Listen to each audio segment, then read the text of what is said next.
Penguins down 2-1. Infield fly rule not in effect, and Mario ties the game at 2, Ray. What happened here?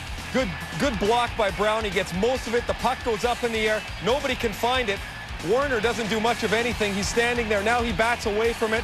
When you're a great player, you get a good bounce, and Lemieux puts it away. You could tell he thought Hasek was going to catch it, but as we already saw, Hasek has no hands. Game goes to overtime. Overtime in front! Marty Straka!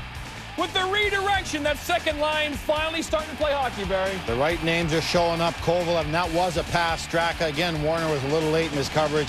Marty Straka had a great game, as did Lang, as did Kovalev. What Chris Robinson is to Black Crows, Marty Straka is to the Penguins. In the 71st minute, on his 7th shot on goal, Straka forces a Game 7. Dominic Hasek, his first loss in 23 career playoff games when he had the lead after 2.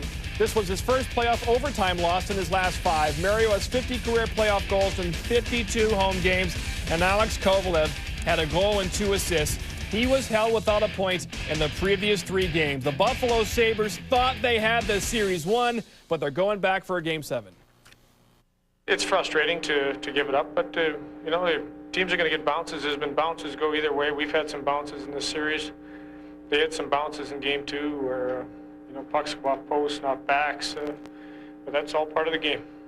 We were in the perfect spot. We came in and played the game we wanted to play. We had our lead. We had everything, like I said, everything was going our way right to that point. And that one bounce or break, whatever you want to call it, turned things around. It's a lucky bounce for the second goal, and it's nothing you can do about it. You got to rebound and forget about it as soon as we can, and go from there. And on Thursday, it's a new game, a new day. You know, we can't get down on ourselves right now. I mean, that's the worst thing that can happen going into Game 7. I mean, you know, they got a break at the end of the game, and we're just going to have to be ready to play our best game in our own building.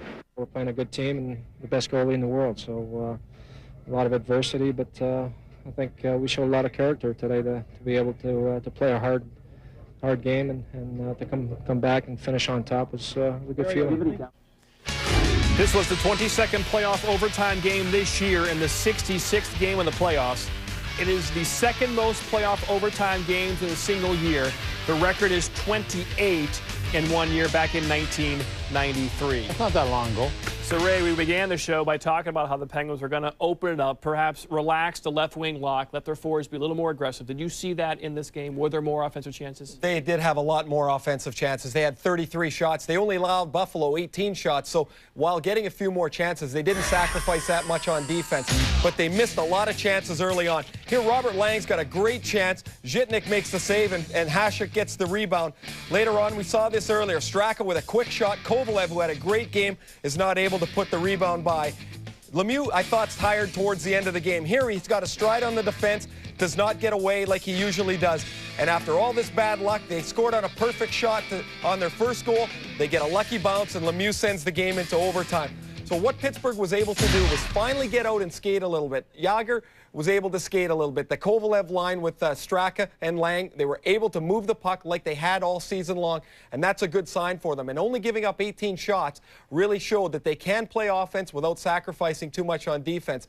Although they got lucky, Barry, I think they played a pretty good hockey game. Well, the only reason they gave up 18 shots is because Buffalo quit trying to score late in the game. They tried to sit on that 2-1 lead and win 2-1, and that really hurt them because they couldn't get the offense going in overtime. Bottom line is you're going to see a play happen here later in the game. It comes out.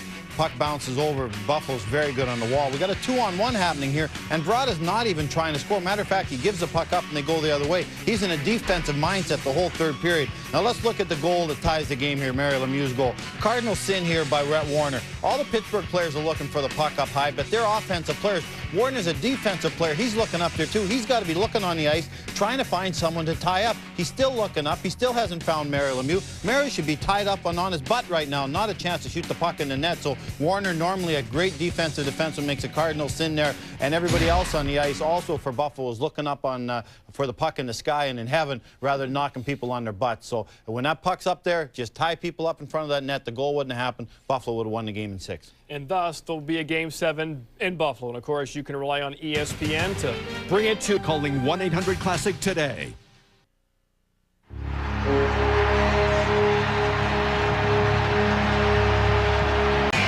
Play has been diagrammed, and Hedberg's out.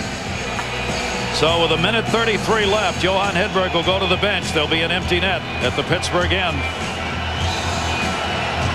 All or nothing. 5 shots total for the two superstars. No points. Lemieux will take the face-off. Jagr will be the second man inside in that slot. The offensive draw. Kovalev will be back along the blue line. Jagr will try and bang it off the Lemieux won it off the boards to Luck, and it'll fan on a shot. Went straight up in the air. Held in. Jagr behind the net. Remember, it's empty at the other end. Kovalev at the point. Extra skater. Kovalev shot. Deflected by Stevens. Straight up. Shot. Score! Mario Lemieux!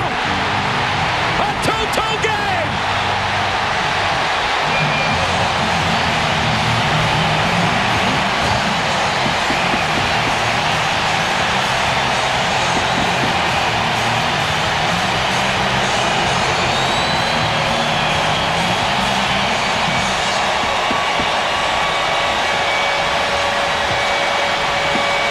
Baby, 1:33 is like an eternity if you're on that Buffalo bench.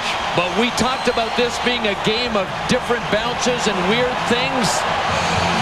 The weirdest has come at the end. Kovalev with a shot that went straight up in the air. Look at Hasek. He has no idea where it is.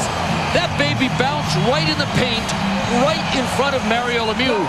And he might have been the only player on the ice that knew where it was. No, Red Warner knows where it was. No. Warner didn't react. Zhitnik was blocking Jagr out. And before help could get to Dominik Hasek, Mario Lemieux has tied this game. Hasek has no idea where it is. He might have heard it land. The long stick of Lemieux again comes into play. You notice that Lemieux waited for it to hit the ice.